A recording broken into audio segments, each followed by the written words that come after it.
নমস্কার শ্রোতা ও বন্ধুরা, আমার চ্যানেলে সকলকে জানাই সুস্বাগতম।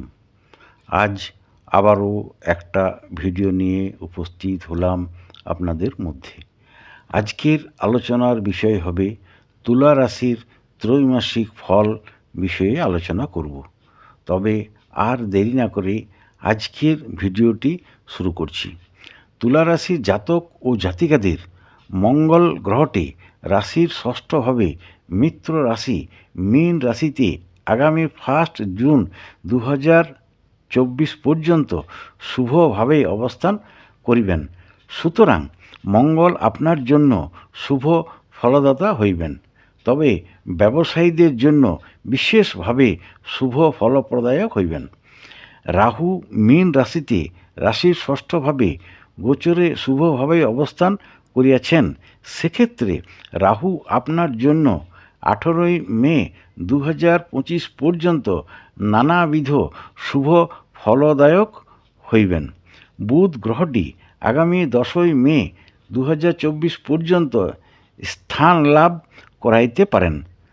পরবর্তীতে দৈহিক পীড়ার কারক হইলেও আবার প্রভূত ধনলাভ করাইবেন।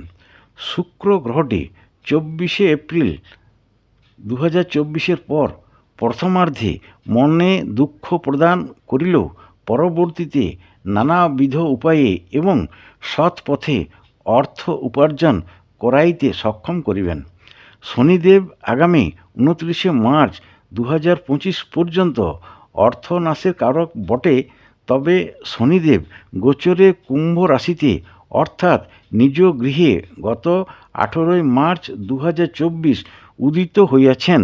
সুতরাং শনির এই উদীয়মান অবস্থাটি আপনার জন্য মঙ্গলদায়ক হইতে পারে। রবিদেব 14 মে পর্যন্ত অর্থহানির কারক হইতে পারেন। 15 মে থেকে 15 জুন পর্যন্ত দেহপীড়ার কারক হইতে পারেন। 16 জুন থেকে 16 জুলাই পর্যন্ত আলস্য ভাব আসিতে পারে। 17 জুলাইয়ের পর নূতন কর্মলাভ অর্থাৎ চাকুরি বা ব্যবসায় উন্নতির যোগ পরিলক্ষিত হয়। 1 মে 2024 পর দেবগুরু বৃহস্পতি এবং কেতু আপনার পক্ষে অশুভ ফলদায়ক হইতে পারেন। যেরূপ বৃহস্পতি ধন হানি ঘটাইবার সম্ভাবনা থাকে, কেতু রোগ ব্যাধির কারক হইতে পারে। সে যে কোনো কারণে হোক না কেন, স্থান পরিবর্তন হইতে পারে, অর্থহানির কারক হইতে পারে, অযথা কলহ বিবাদ ও শত্রু সৃষ্টি করাইতে পারে, শুভ কার্যাদিতে বাধা বিঘ্নের মধ্য দিয়ে পের করাইতে পারে।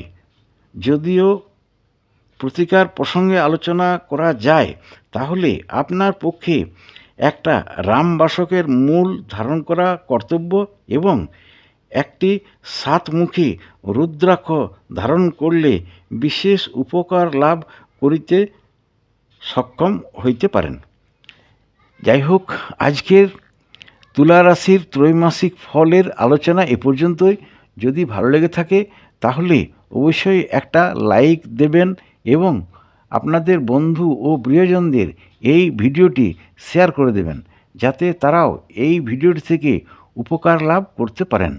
ও যারা আমার চ্যানেলে নূতন রয়েছেন, তারা যদি উপকৃত হয়ে থাকেন এই ভিডিওটি থেকে, তাহলে অবশ্যই একটা সাবস্ক্রাইব করে দেবেন এবং পাশে থাকা বেল আইকনটি ক্লিক করে রাখবেন, যাতে নতুন নতুন ভিডিও এলে সবার প্রথমে আপনি সেগুলি দেখতে পারেন। খুব শীঘ্রই আমি পরবর্তী ভিডিও নিয়ে উপস্থিত হব আপনাদের মধ্যে। প্রত্যেকে খুব ভালো থাকবেন ও সুস্থ থাকবেন। ধন্যবাদ।